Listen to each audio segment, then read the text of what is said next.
Olá! Super Código Aberto no ar e você é muito bem-vindo a esse momento especial onde a gente abre uma janela no tempo para respirar a brisa do céu.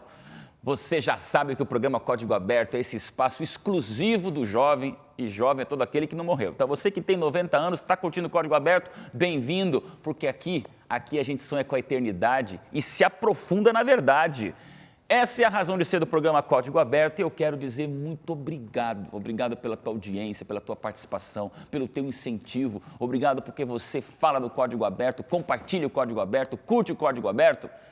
E além de dar muitos likes no Código Aberto, você também interage com o Código Aberto. Lembra você aqui que o nosso selfie do Código todo dia sendo colocado ali no Facebook para que a gente se conheça um pouco mais diariamente e eu vibro quando eu leio ali centenas de observações, eu leio todas, hein? E você ali coloca compartilhamentos, às vezes pega o vídeo e joga no teu grupo do WhatsApp, tuita sobre eles. Isso, jovem, é a revolução do bem acontecendo na nossa geração. Porque eu acredito que Jesus tem que voltar logo. Eu quero que nós vivamos a última geração na volta de Jesus. E é por isso que a Novo Tempo cumpre o seu papel e o Código Aberto tem esse momento especial para a gente discutir a palavra de Deus.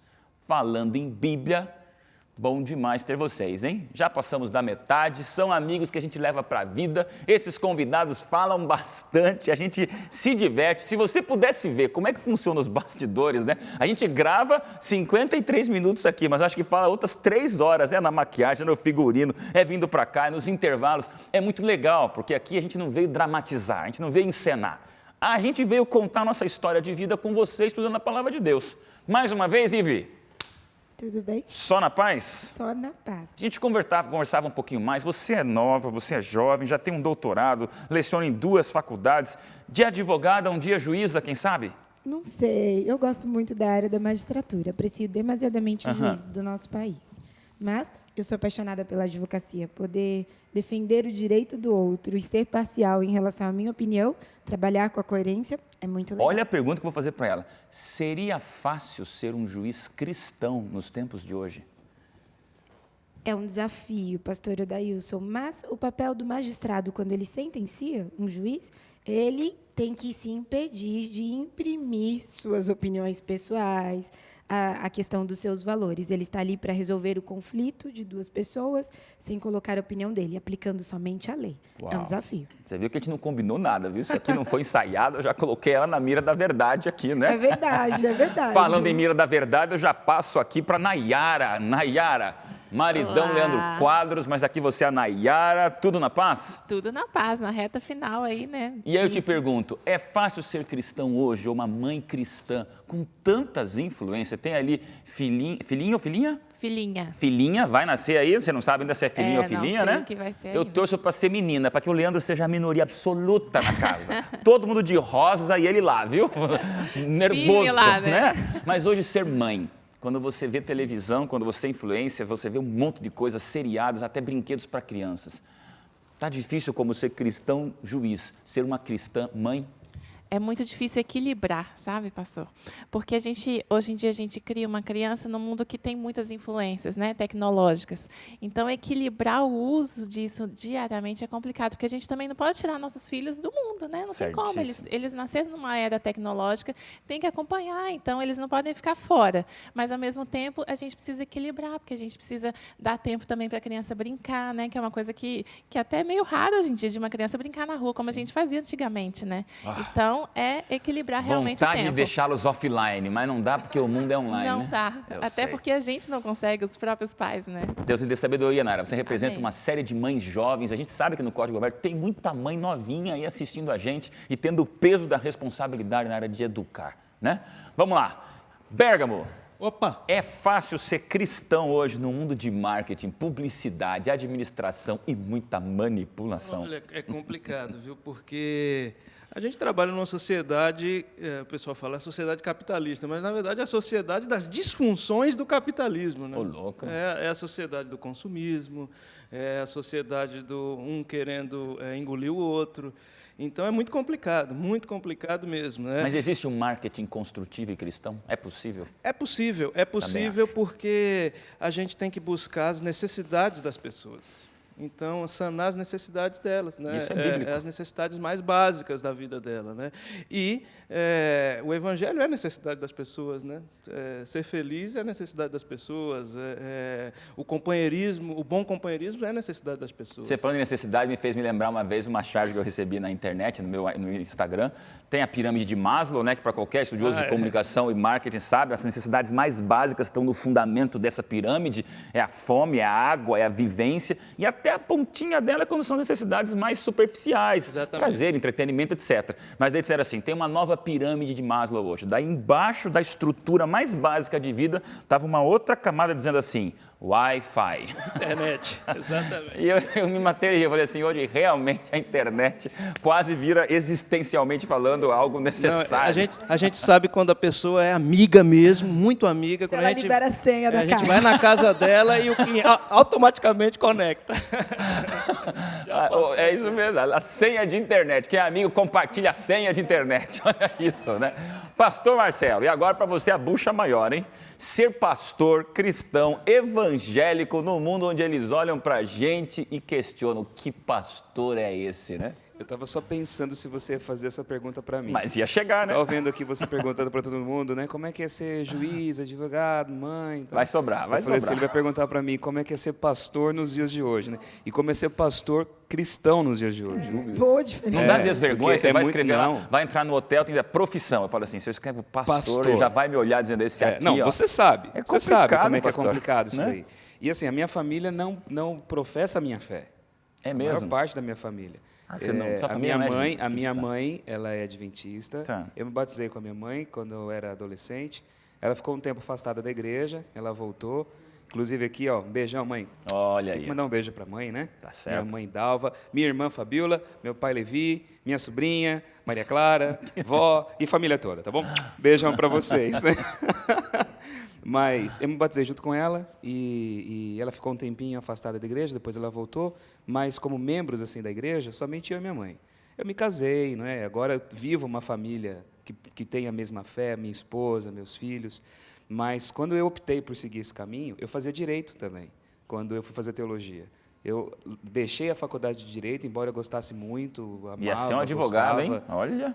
Não sei não. Mas eu deixei Direito, fui fazer Teologia e eu tive muita oposição na época. Não tenho dúvida. Né? E aquela coisa, no meio da família, ficava aquilo lá, poxa, o cara largou uma profissão aí para ser o quê? Né?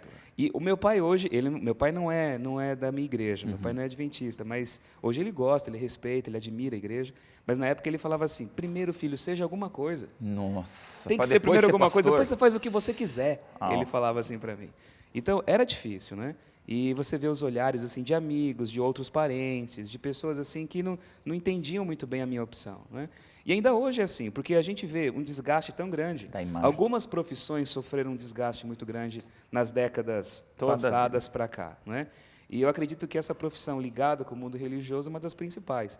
Então, assim, se você fala que é padre, o povo já fica questionando as suas práticas ali, paroquiais Sem e até... dúvida, né? sem dúvida. Se você fala que é pastor, esse camarada aí, ele deve estar se apropriando O de dízimo. forma indevida do dízimo, dinheiro da igreja, não é mesmo? E aquela coisa, se você tem uma condição de vida razoável, esse cara deve estar se aproveitando. Se não tem, fala, poxa, mas ele podia ter uma profissão melhor, por que ele foi É fazer complicado, teologia? mas você falou bem. E você ser hoje, caminhar nessa bagunça que infelizmente virou o mundo religioso, com tantas ideias malucas, com tantas teorias absurdas, uma desfiguração tão grande do Evangelho, você caminhar nesse ambiente, sendo firme às suas convicções e aos seus princípios, e tendo no coração apenas a paixão de anunciar a palavra de Jesus, também é difícil. Então, as pressões são grandes, mas também o resultado é muito Claro, bom, os né? Uma frutos benção. são maravilhosos. Mas né? é bom E que pontuar, mantém a gente porque assim. muitos colocam tudo no mesmo saco, pastor é tudo igual, e a gente fala assim, eu acho que o maior desafio, a nossa função, a nossa vocação de serviço pastoral, não é nem o lado das trevas, ou os ateus, ou os inimigos da fé, é o fogo amigo, né? É gente que professa a Infelizmente. religião, tem sua sinceridade bíblica, mas infelizmente o comportamento A vocação não anda de acordo com religiosa o sermão. sincera existe. Muitos pastores são homens de Deus, Sem de dúvida. várias igrejas, muitos padres são homens de Deus. A gente não pode nivelar todas as Claro que pessoas. não, Marcelo. E é o que, infelizmente, acaba acontecendo. Né? E respeitar você. Você é bem-vindo. Código Aberto é o programa de todos. É para o adventista, é para o batista, é para o pentecostal, é para o ateu, é para você que é budista, muçulmano, da Igreja Universal, católico. Seja bem-vindo. Esse é o teu espaço aqui da gente estudar a palavra de Deus. E nessa temporada, o livro de Lucas, eu tenho que começar a discutir com vocês, mas tenho que apresentar duas convidadas para mim, inéditas. Não conhecia vocês pessoalmente, aí estou vendo aqui a Luana e a Juliana, é isso mesmo? Vocês vêm de onde, Luana? Então, nós somos de Onápolis, lá da Bahia. Eita, aqui, ó. Tem Fechou o maioria. trio Estamos do acarajé, invadindo. então, aqui, ó. Invadindo. Conheço Eunápolis, que legal. Tudo bem? Vocês cantam? Fala pra gente, tem algum grupo? Como que é? Tudo ótimo. Nós somos parte do grupo Voz e Canto. Voz e né? canto. Recebemos o convite para estar aqui louvando a Deus no Conexão. Tá bom, Luana e Juliana, vocês já vão trocar de microfone, porque eu também vou fazer uma pergunta para vocês durante o programa, tá? Presta atenção na discussão, hein? Não é só no terceiro bloco cantar, é durante o programa a gente também pergunta e gosta da participação musical, mas também racional aí de vocês do louvor, tá bom? Vamos fazer uma oração e o assunto já começa que hoje não é por acaso. Abre um pouquinho o take antes da oração, pode abrir, abre um pouquinho mais, só para mostrar aqui, ó, meu amiguinho que já, logo depois da oração, eu vou mostrar para vocês a razão de começar o programa hoje com um companheirinho aqui, ó, especial. O pessoal também incomodado, o que aconteceu, pastor? Fica aí. Vamos fazer uma oração? Pastor Marcelo. Vamos orar então. Nosso Deus bondoso, agradecemos a oportunidade que temos mais uma vez aqui no nosso estúdio e com os muitos que estão nos assistindo, de estudar Tua Palavra e de sermos edificados pelo Evangelho de Jesus. Nos abençoe, ilumine aqui as nossas discussões e as nossas considerações de acordo com a Tua vontade. É o que nós te pedimos em nome de Jesus. Amém, Senhor. Ele tem um nome, me acompanha há 5 anos atrás. Isso aqui... Pastor, o que o senhor está fazendo no Código Aberto hoje? Isso aqui tem um nome, sabia, Ive? Qual é? O nome dele é Cruz Credo, tá? Porque ele tem um outro parceiro que é rosa, só que eu não ia trazer a cor rosa, tá bom? Não ia fazer isso, ficar legal, igualzinho, não, né? daí se chama careta. Isso aqui é uma maneira de brincar com a minha filhota, isso aqui um dia eu achei num lugar, eu achei bacana, que se você bate aqui, ó, ainda faz barulho, ó, tá? Isso aqui é pra gente brincar, sabe aquelas guerrinhas de travesseiro, pai e filho? Né? Eu brinco assim, ó, isso aqui não machuca nada. Mas eu estou me lembrando de uma situação que eu tenho uma filhota de 5 anos e às vezes você entra numa situação complicada, o pastor Marcelo vai saber como é difícil. Quando você conversa um pouquinho mais sério, desobedece, fala um pouquinho mais sério, desobedece, dá um castiguinho, desobedece. E aí tem um momento, como a Bíblia às vezes diz, olha, com muita prudência, oração, racionalidade, tranquilidade, mas às vezes você precisa ser um pouquinho mais firme na educação. E aí chega aquele momentozinho da chineladinha, bem certinha, no lugar certinho, sem nenhum nervosismo. E aí eu lembro quando minha filhinha olha com as lágrimas nos olhos e fala, papai, pega o Cruz Credo. Eu falo, não dá, filhinha, nesse momento isso aqui não dói nada, isso aqui é brincadeira. A gente vai falar hoje sobre a dificuldade da educação. E o assunto de hoje em Lucas, que é esse evangelho especial que nós estamos estudando, vai falar sobre o mestre dos mestres. Nós estamos aqui 4 pais, né? Uma futura mãe daqui a um tempo, mas eu fico pensando, educar não é fácil. Daí eu me volto para o mestre dos mestres. Às vezes a gente vai ter como educar, pai, só o Cruz Credo? Não dá.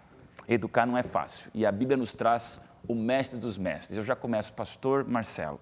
Jesus no livro de Lucas, o extraordinário mestre.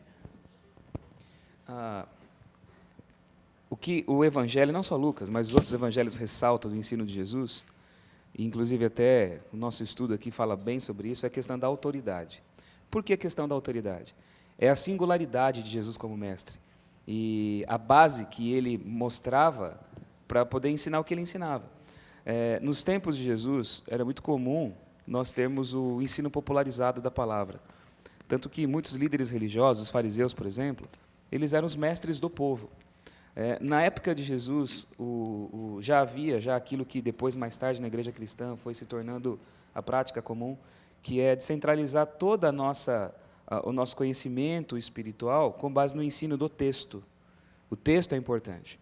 Eu falei aqui, acho que, se não me engano, foi no nosso primeiro programa, ou nos primeiros, né, sobre a questão da realidade ali da sinagoga, Não foi no primeiro, foi nos primeiros, né? Eu falei sobre como era a prática dos dias de Jesus, como que nasceu a sinagoga, o exílio da Babilônia. Contei um pouquinho daquela história de como foi que o povo de Israel foi se desenvolvendo, né? Como que surgiu a sinagoga, né?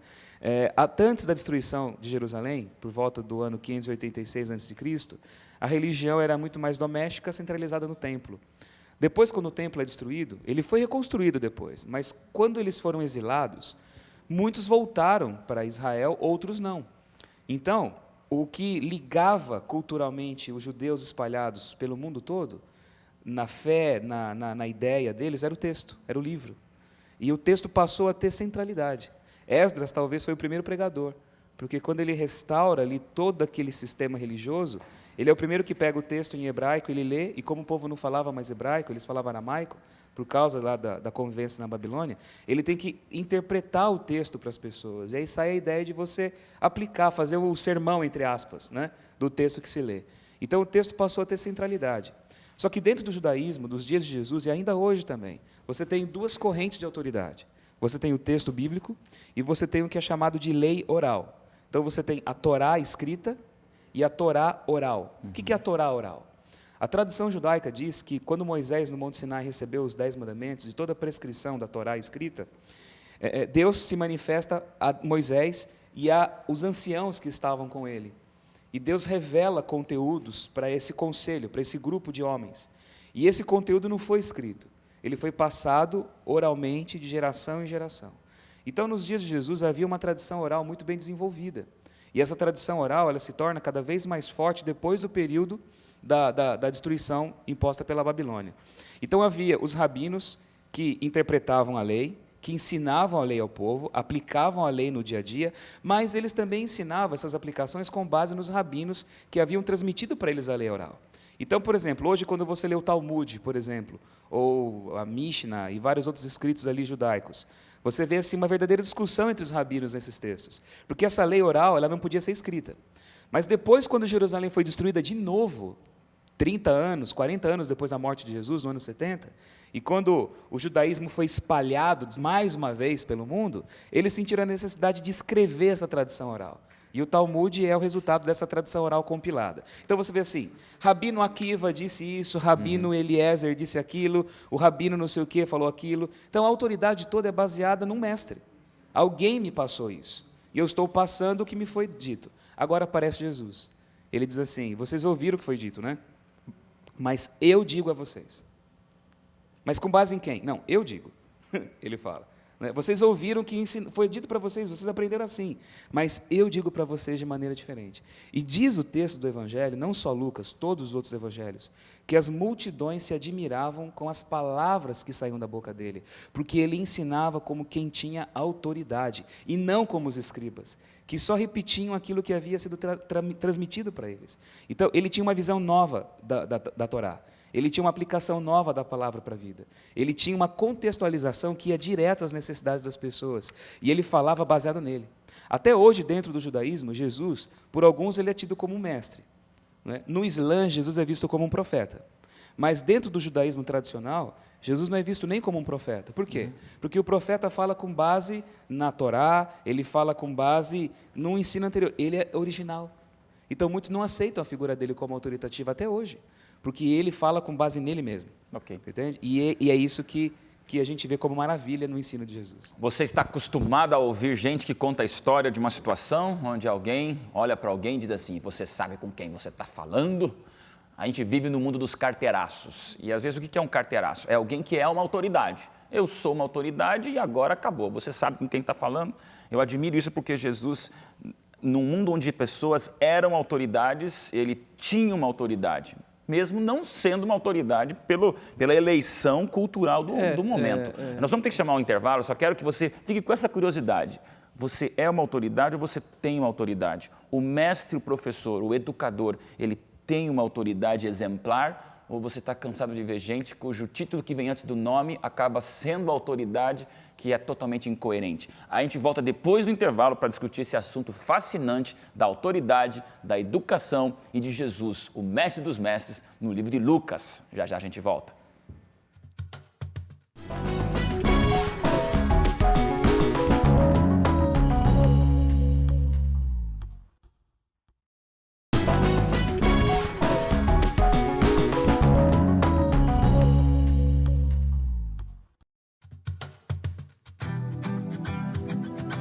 As multidões se fascinavam com Jesus que tinha autoridade, num mundo onde aqueles que eram autoridade estavam cada vez mais envolvidos num lamaçal de incoerência, fanatismo e falta de educação com o próximo.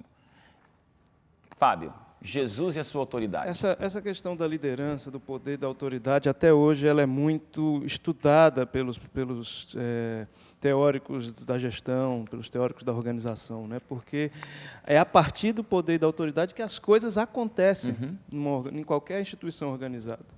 E já se descobriu que há atalhos para esse poder e autoridade. Tanto que a gente vê que existem vários tipos. Existem pessoas que têm autoridade porque elas têm poder de dar uma recompensa para você depois. Ou então ela tem autoridade porque ela é coercitiva com você, ela pune você. Né? Mas o interessante é que Jesus tem a autoridade que a gente chama, que os teóricos de administração chamam de autoridade legítima. Oh, que legal. Que é aquela coisa que poxa, eu vejo que ele sabe, eu vejo que ele transmite aquilo não só na palavra, ele transmite com o ser dele. Eu posso né? até inserir, porque Claro. quando nós utilizamos a expressão técnica da autoridade legítima, significa que essa autoridade veio legitimada por alguém ou por algo. Então, os nossos Exatamente. políticos são autoridades em decorrência da legislação. Mas eu vejo Jesus, ele é a autoridade, porque ele tem o poder pleno sobre sobre coisas, natureza, sobre a vida e sobre as pessoas. E diferente dos escribas, que falavam autorizados e baseados em outros escritores, Exatamente. Jesus era a autoridade, porque no seu ministério ele tinha o poder sobre as coisas, sobre a natureza, sobre as pessoas. E as pessoas ficavam maravilhadas, não só pela fala comunicativa que ele tinha, ou porque ele era simpático, mas porque ele se solidarizava, conhecia Exatamente. as necessidades humanas. E até- Porque, normalmente, o ser humano usa da autoridade, como o Fábio falou, através de recompensas. Então, você vota ou você faz isso para mim, usa da manipulação. Jesus era extremamente legitimado, Coerente. mas por ele ser Jesus e ser quem uma ele autoridade era, natural e não uma Isso. autoridade legítima. Ele era uma Isso. autoridade paralela não ao sistema. vinha da ali. lei, não vinha de da lei, não outrem, vinha do voto, ele não era vinha do perfeito. título, né? do Talvez a cargo. expressão autêntico, Não, né? e é tão impressionante que Lucas não fala, mas João fala, né, que os inimigos dele diziam, pô, ninguém falou como ele. Não, e Ninguém. ninguém fazia como ele, porque ele ressuscitava próprios pessoas, inimigos. repreendia demônios, acalmava tempestades.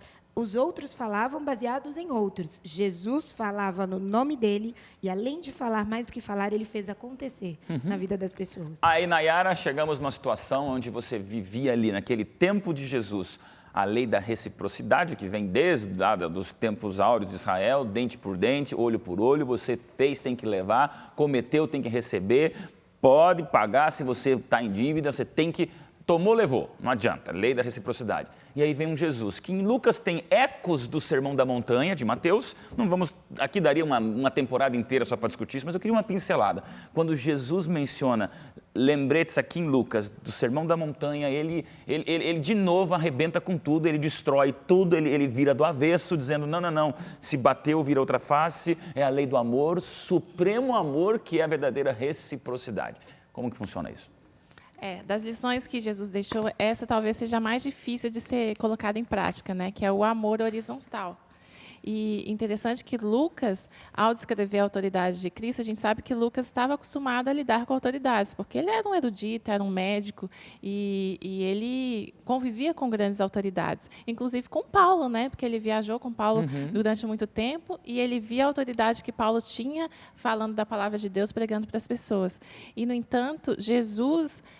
ele não, assim, na época que ele vivia, ele não tinha nada que o capacitasse como autoridade ali, porque ele cresceu ali em Nazaré, simples, né, com um marceneiro, e ele não tinha nada, não tinha um estudo, nada que hoje em dia a gente pudesse falar que desse um título a ele. E, no entanto, Lucas descreve ele como um exemplo de autoridade. Ainda né? bem estabelece a nova lei, que é a lei do amor. Exatamente. Só que essa nova lei do amor, pastora Dailson, se nós percebermos pelo sermão de Cristo, ela vira a humanidade de cabeça para baixo, Porque o que importava aos escribas, que era a riqueza, para Jesus não importava. Então, o que importava para as pessoas, que eram questões de glórias, da exaltação própria, Jesus fala sobre as bem-aventuranças e diz que o louvor próprio, na verdade, não se presta. O que importava aqui eram as pessoas serem fartas de si. Jesus diz, esvazie o seu eu para poder me seguir e assim siga num caminho. E mais, ele consegue ser ousado como em sendo a própria autoridade e não só tendo autoridade, e além de apresentar as bênçãos, ele apresenta as maldições. Ele fala, felizes são os que são perseguidos, felizes os que têm fome e sede de justiça, mas ai daqueles. E aí ele começa a antítese de tudo. a exortar, cruz o A lição é rica, nós temos que andar, temos que ir para o próximo, senão não vai dar para a gente discutir tantos assuntos bons aqui. Pastor Marcelo, aí a gente tem aqui no nosso estudo uma abordagem sobre uma nova família. Interessante porque Jesus, além de estabelecer um novo estilo de lei, um novo estilo de liderança, um novo estilo de autoridade, ele também estabelece, vamos ver lá para frente, um novo reino, daqui a algumas semanas, mas agora a gente tem aqui uma nova família. Eu achei interessante porque dá a impressão que a fé, ela é mais forte que o DNA de sangue. É uma família de fé que é mais sólida do que muitas vezes a família do sobrenome que a gente tem na nossa certidão de nascimento. Essa questão da nova família seria assim, uma nova reconfiguração da sociedade, até, Olha aí. que Jesus propõe. E a questão do Sermão da Montanha já incute essa nova sociedade. Ele está reconfigurando a sociedade. A sociedade nossa ela é dividida dependendo da região, não é? Da localidade, da cultura. Você tem clãs, você tem os vínculos sanguíneos, você tem castas, você tem hierarquias baseadas na renda financeira e por assim vai, né? Por aí vai. Jesus ele muda tudo isso e ele começa a incluir dentro do seu grupo, dentro daquela proposta inicial do que seria o reino dele, todos os que são excluídos. Então, você vê aqui no Evangelho de Lucas, ele tratando o centurião como sendo a fonte e o exemplo da fé. Ele fala, em Israel eu nunca achei fé igual desse estrangeiro aqui, que pertence às legiões invasoras e opressoras do nosso povo. Olha que absurdo ele falar isso, não é? Ele vai trazendo para o grupo dele os que são marginalizados porque são enfermos. Geralmente a enfermidade é vista como um castigo. Geralmente o leproso, o doente, ele é aquele sobre o qual repousa o juízo divino. Se ele está doente, Deus pode curar. Se Deus não cura, porque ele merece a doença. Ou então, de alguma forma, ele se distanciou da vontade divina e isso é uma consequência. Se não é um juízo, é uma consequência. Agora ele cura e ele traz essas pessoas. Toca e nessas quando perguntam para ele, por que esse aqui está doente? Tem alguma razão? Nenhuma. Só para que a glória de Deus se revelasse nele. Então ele vai trazendo esse pessoal. Ele inclui, com o mesmo valor, nós falamos sobre as mulheres aqui, mas ele também coloca no grupo dele crianças. Os dois extremos das faixas etárias, né? Ele põe idosos, ele cura idosos, ele recebe crianças e coloca as crianças como sendo o parâmetro pelo qual você vai aferir a espiritualidade verdadeira e sincera. Se vocês não forem como crianças, vocês não entram no reino. Então, tudo isso mostra para a gente esse conceito de uma família aberta, que não está baseada, como você falou, nos vínculos consanguíneos, mas ela nasce, é do sangue, não do sangue nosso, DNA, mas é do sangue de Jesus. E eu quero ouvir agora a Luana, porque a gente vai entrar agora nos últimos momentos dessa discussão, o tempo passa muito rápido, mas existe uma história contada por Jesus que, por mais fascinante que seja, ela só está no livro de Lucas, que é uma das parábolas mais lindas, depois do filho pródigo, acho que na lembrança de todos os cristãos primeiro é filho pródigo, depois uma parábola que Jesus também contou de um tal de bom samaritano. Quando você escuta essa parábola e pensa no que foi o bom samaritano, o que essa parábola significa para você, Luana? Eu imagino que o amor que a gente tem que ter pelo nosso irmão, né? É um amor muito bonito, sabe? Eu fico imaginando assim, o momento em que ele olhou para a pessoa que estava precisando de ajuda e eu acredito que o olhar que ele teve com aquela pessoa era como se ele estivesse vendo um filho dele, uma mãe, um parente. E eu acho que esse amor que a gente tem que sentir pelas pessoas, foi isso que eu imaginei quando eu estudo essa parábola. Fantástico. Eu quero ouvir de vocês aqui, depois eu quero ouvir o pastor Marcelo, claro, mas a opinião de vocês. A parábola do bom samaritano, ela tem requintes, ela tem curiosidades, ela tem fascínios de detalhes no storytelling. A gente até comentava, né, Fábio, Jesus foi o precursor do storytelling, que é uma palavra tão usada hoje nos meios de comunicação, para você vender uma ideia, conte uma história. Jesus faz os evangelhos contando histórias. O que para vocês fascina nessa peculiaridade dessa história dramática, onde vem um sacerdote, não quer saber, depois vem um levita, não quer saber, e aí vem o nojento, o imprestável, o detestável do samaritano, e ele é o herói da história. É muito estranho isso. Sabe o que me fascina? É que esse bom samaritano não teve medo quando ele se aproximou de uma pessoa que estava esfolada, que tinha sido assaltada. Não passou, talvez, pela cabeça dele, se eu parar aqui, eu também posso ser assaltado.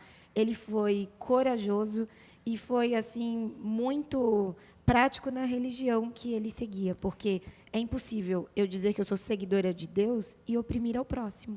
Não é coerente, é hipócrita da minha parte. Eu dizer que eu sou cristã, que eu amo a Deus e eu ser indiferente às necessidades do outro. Fábio, em comunicação, aquele público que Jesus estava falando era o mais aficionado e fascinado e fanático por si mesmo. Exatamente. E agora ele pega um anti-herói. Eu fico imaginando, pastor Marcelo, eu estava pensando assim, o que seria comparar o samaritano? Quem hoje a gente tem desprezo, que hoje a gente tem até um pouco de raiva. Eu fico pensando aqueles terroristas doidos lá do Estado Islâmico, eu não sei, eu não quero saber, eu não quero ouvir, eu não quero me ver, não faz bem. E de repente ele pega esta pessoa que deve ter causado assim uma ânsia e o povo espera que ele vá lá e chute e vá embora.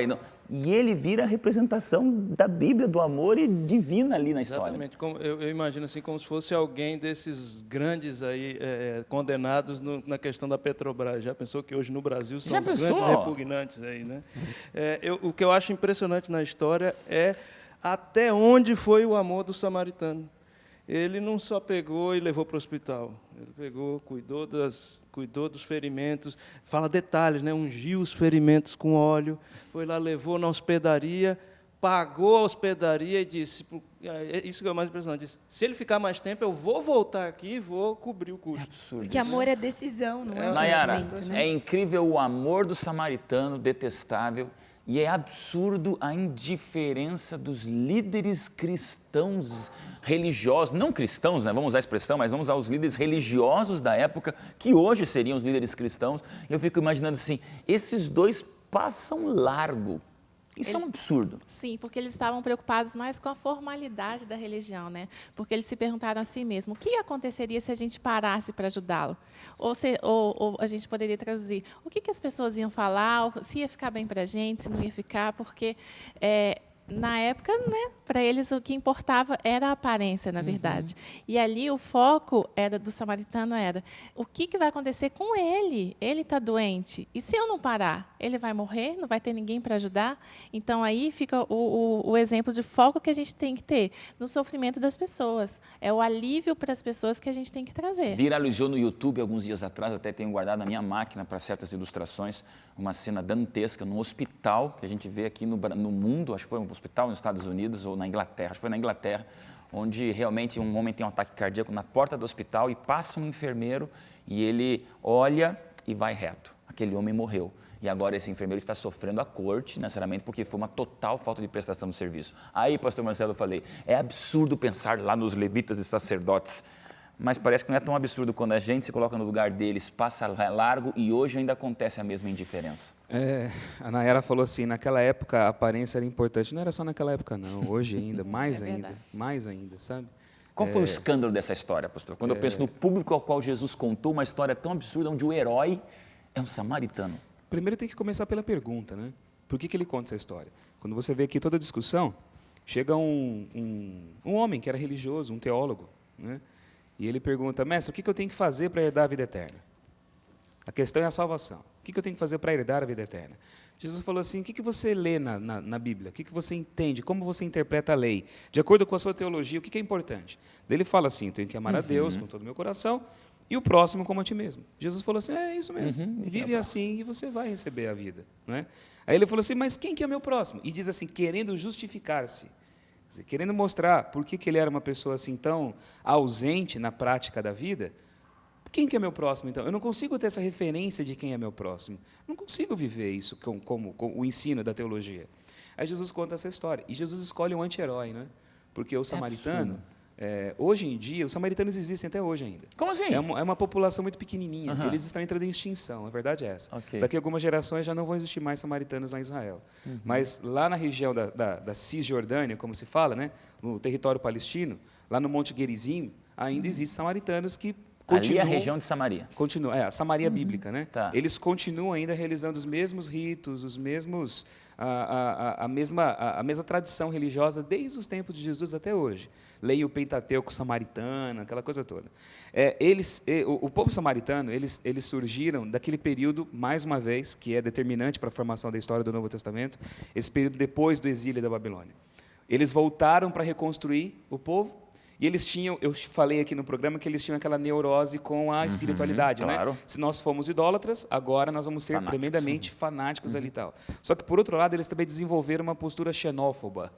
Eles tinham aversão aos estrangeiros, porque foi por influência dos estrangeiros, por se contaminar com a cultura estrangeira, eles se tornaram idólatras. Então, nós vamos fechar aqui entre nós a nossa religião, a nossa etnia, o nosso povo, e assim nós vamos nos preservar das influências vizinhas.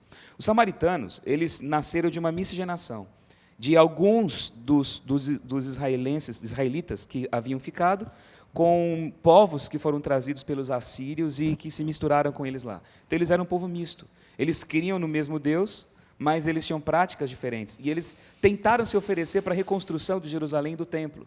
E eles não aceitaram, os judeus não aceitaram. E eles se tornaram inimigos dos judeus, fazendo com que eles fossem mal vistos pelas autoridades do Império Persa naquela época, criticando e fazendo tudo contra eles. Então, essa antipatia se desenvolveu. Eles criaram um templo e um sistema de religião paralelo com o de Jerusalém.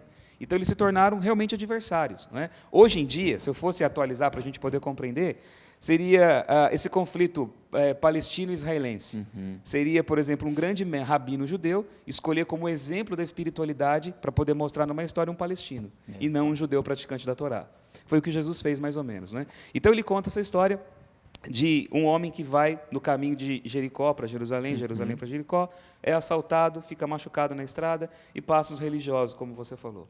O que chama atenção, e eu quero aqui fechar meu pensamento com essa ideia, é a postura deles. Jesus ele usa uma expressão aqui que é muito sutil, mas quando eu leio essa história, ela fala muito para mim.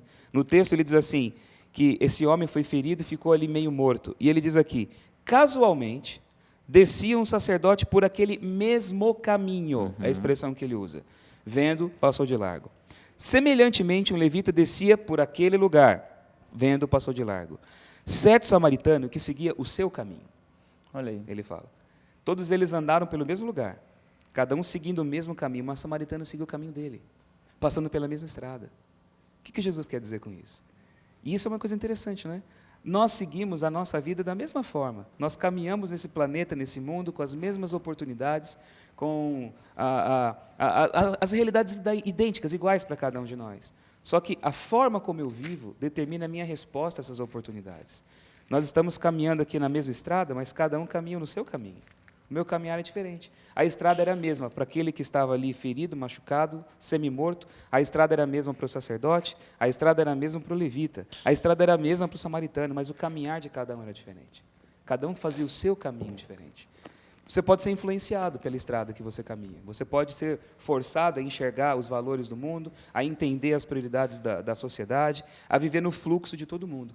Ou você pode caminhar no meio da sociedade moderna que a gente vive, mas ter o seu caminho, ter a sua forma diferente, com a visão do Evangelho de caminhar. E aí Jesus, quando termina de contar essa história, ele pergunta, quem é o próximo? Se eu pergunto para vocês aqui, quem é o próximo? Qual que é a resposta nossa? O samaritano, né? A resposta nossa é aquele que precisa da nossa ajuda, mas não é isso que Jesus responde. Ele falou assim, quem é o próximo daquele que caiu nas mãos dos salteadores? É o samaritano que ajudou. Vai você e procede de igual forma. Não fique se preocupando com quem precisa da minha ajuda, ou quem vai ser aquele que necessita de mim. Seja você o elemento de transformação onde quer que você esteja. Porque antes de quem é o meu próximo, é de quem eu sou o próximo. Exatamente, essa que é a ideia. Gente, isso aqui é fascinante. A Bíblia é um livro fascinante, jovem. Mereceríamos muito mais horas de programa, tem que chamar um intervalo, temos que ouvir a super música da Luana com a Juliana. Agradeço a vocês. A história do bom samaritano é fantástica. Ainda tem coisa boa no terceiro bloco. Já já a gente volta.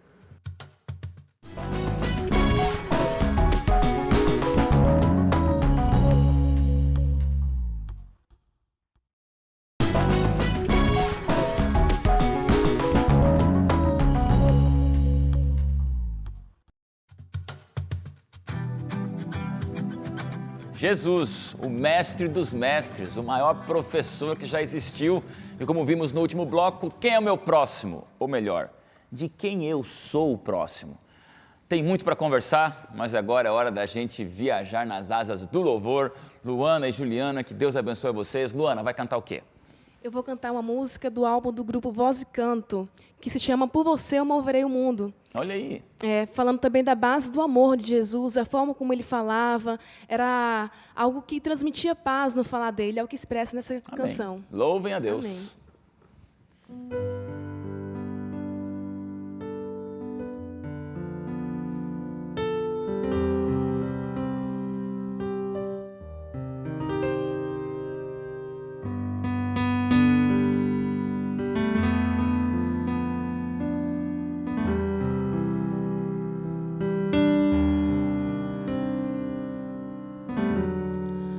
Multidões estavam lá na praia para ouvir um certo Galileu. Sua palavra era tão amável, afagava o coração.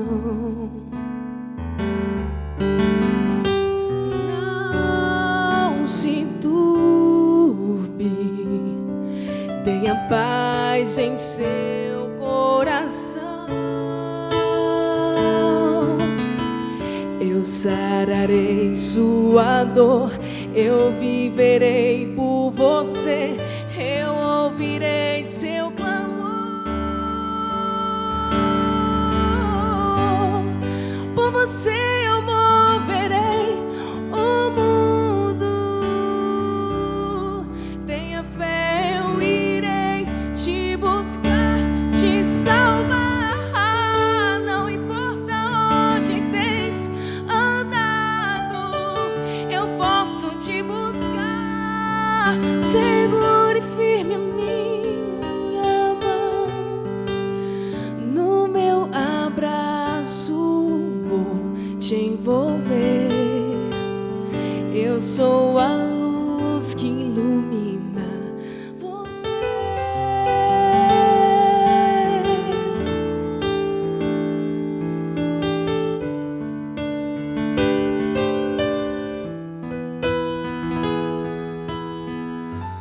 Não importa se a sua fé vacilar, eu sararei sua dor, eu viverei por você, eu ouvirei seu clamor, seu clamor. Por você eu moverei o mundo. Tenha fé, eu irei te buscar, te salvar. Não importa onde tens andado, eu posso te buscar. Segure firme a minha mão. Por você eu moverei o mundo.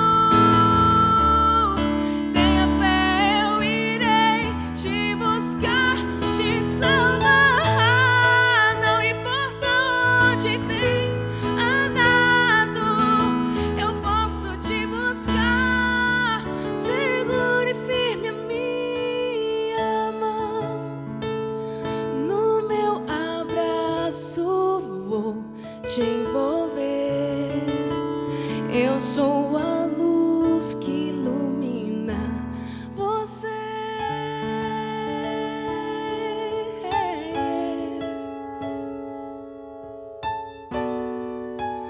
Eu sou a luz.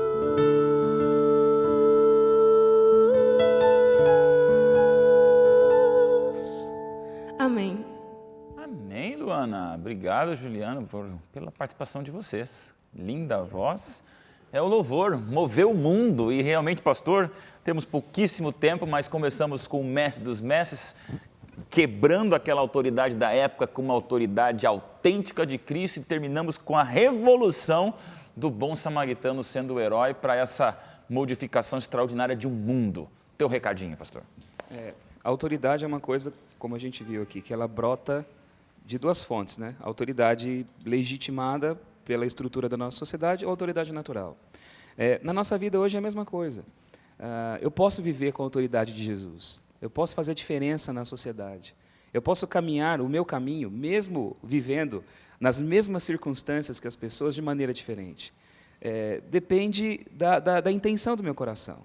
Se eu viver essa minha vida vivendo os princípios do Evangelho e praticando essa revolução que nós vimos nos ensinos de Jesus, o Sermão da Montanha, como Lucas chama o Sermão da Planície, né, como ele fala, né? Ou praticando esse conceito novo da lei, eu vou ser aqui uma extensão dessa obra de Jesus. Eu vou transmitir às pessoas a autoridade dele. A gente sente isso hoje no mundo religioso. Tem pastores e pastores. Sem dúvida. Tem líderes e líderes. Você vê muitas vezes um líder religioso que você escuta o discurso dele e você sente ele vazio. E tem pessoas que não têm uma formação religiosa, mas ela carrega a presença do Espírito Santo onde ela vai. Ela fala, você sente o poder de Jesus nos atos, no ensino, nas ações daquela pessoa. Porque a autoridade de Cristo ainda se faz presente hoje. Então, eu acho que o maior desafio nosso é olhar para a nossa vida e pensar assim, eu estou jogando a minha vida fora? Exatamente. Estou fazendo com a minha vida alguma coisa importante? Se coloque debaixo da autoridade de Jesus e peça para que você hoje seja, onde quer que você esteja, em qualquer lugar, independente de qual seja o seu caminhar, uma extensão dessa presença, da autoridade de Cristo na vida de outras pessoas também. Amém. Nayara, eu te pergunto, podemos mover o mundo com essa autoridade? Teu recadinho para o jovem. Podemos se formos submissos à maior autoridade, que é Jesus Cristo. Então, se a gente estiver ligado a Ele, a gente vai aprender a ter, né, a autoridade que Ele quer que a gente tenha, onde está nosso círculo de influência. Fábio, o mundo não aguenta mais ver maus exemplos.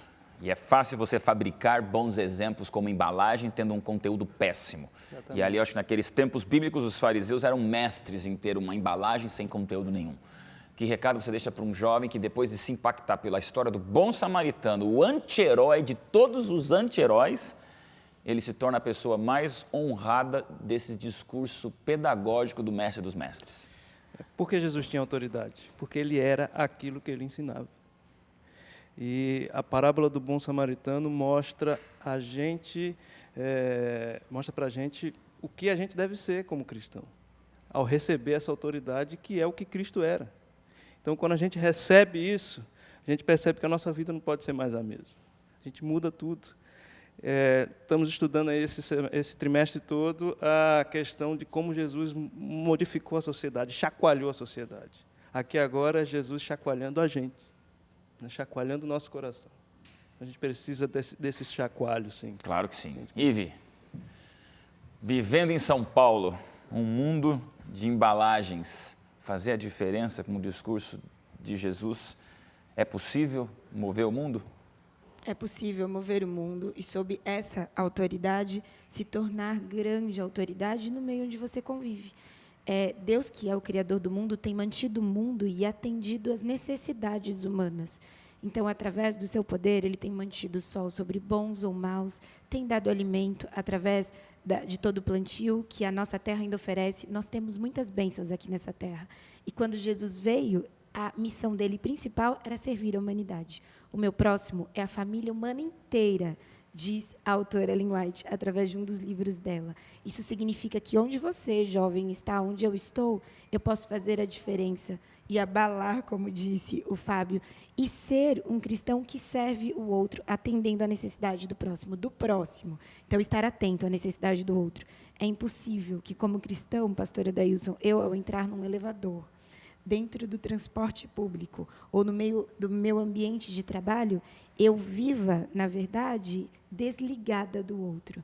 É preciso que as pessoas, tal qual o perfume que uma pessoa passa, elas sejam um bom perfume de Cristo onde estiverem e atendam à necessidade do próximo, seja através de um abraço, do amor, servindo, compartilhando do pão, atendendo através dos recursos financeiros, de uma mensagem pelo celular. Eu não tenho tempo, você não sabe na verdade, das minhas necessidades. Para de olhar para si e sirva ao outro. Quando você abre as mãos para dar, você recebe mais. Claro que sim, mas talvez um jovem nesse finalzinho de programa deve estar pensando: eu não tenho autoridade, eu não sou autoridade, eu sou insignificante, eu sou irrelevante, eu não sou uma fachada porque nem embalagem eu tenho e esse sou eu. Como é que você pode ajudar um jovem a entender que com esses exemplos do mestre dos mestres nós podemos mover o mundo?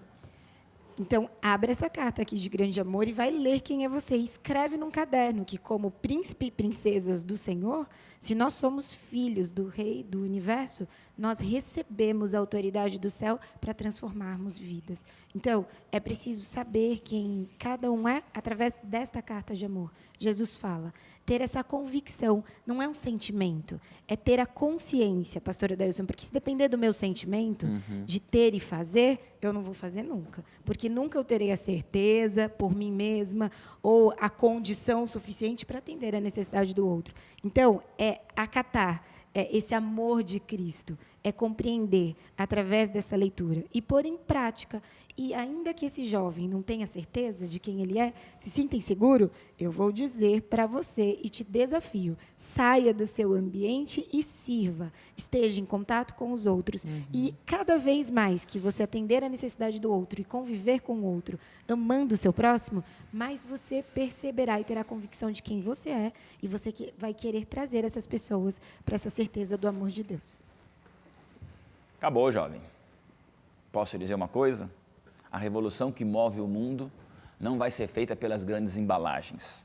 A revolução que move o mundo não vai ser feita pelos grandes títulos, pelas grandes posições e pelos grandes autoritários ou grandes chefões. A revolução que move o mundo vai ser feita pelo samaritano, por aquele cego de nascença, por aquela mulher pecadora, por aquela que sangrava e tocava as vestes de Jesus. Tudo isso está em Lucas. Lucas é fascinante porque é esse evangelho que nos traz a certeza, jovem, de que talvez você nunca, em nenhum código aberto que eu estive com você, se é a minha 5ª temporada contigo, eu posso falar com tanta paixão nos meus olhos de que a revolução que move o mundo pode começar com você aqui e agora, do jeito que você é.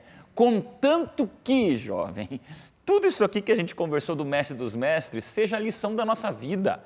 Comecei falando da minha filhota, né? O tal do Cruz Credo. Eu erro muito. Eu vou errar muito como pai, como educador, mas Jesus, ele pisou nessa terra para nos mostrar a perfeição da lição do Mestre, o amor. Virou de ponta cabeça toda aquela hierarquia de chefes, de autoridades, de presidentes, de líderes que você olha e fala assim, meu Deus, como é que ele está lá? Só que sabe por que ele está lá? Porque é o mundo. E se Deus permite, aceite. Talvez você esteja sendo perseguido por uma autoridade que não tem nada de autoridade. E você está cansado de ver incoerência. Mas para de olhar os incoerentes. Deixa o sacerdote e o levita lá. Seja o bom samaritano. Sou apaixonado pelo livro Mensagens aos Jovens. E na página 182 dessa escritora evangélica Ellen White, tem uma frase que me tira o sono quando eu falo para um jovem. Ela diz bem claro, nunca houve, jamais, uma época em que tão importantes resultados dependessem de uma geração. Você faz parte da geração mais extraordinária que já pisou nessa terra. E é a tua geração, é a minha geração, é através dos veículos de comunicação, de redes sociais, da tecnologia, dessa interatividade possível que nós podemos, como bons samaritanos, não apenas ajudar um doente, um desconhecido, um assaltado, mas mover o mundo por algo que viralize o bem. Chega dos autoritários viralizando o mal, tenhamos com Cristo a autoridade que viraliza o bem. E aí, jovem, se prepare, porque nem você imagina o que você pode fazer servindo a Deus como um samaritano. Por pior que seja, por pior que pareça, é extraordinário o que Deus faz com um jovem nas mãos do Pai do céu. Código Aberto acabou? A gente se encontra no próximo programa. E seguimos aqui orando por você, para que você seja tudo aquilo que Deus espera que você seja, nada menos. E a gente se encontra no próximo sábado, estudando a Bíblia de um jeito bem diferente, como aqui a gente faz no seu programa Código Aberto.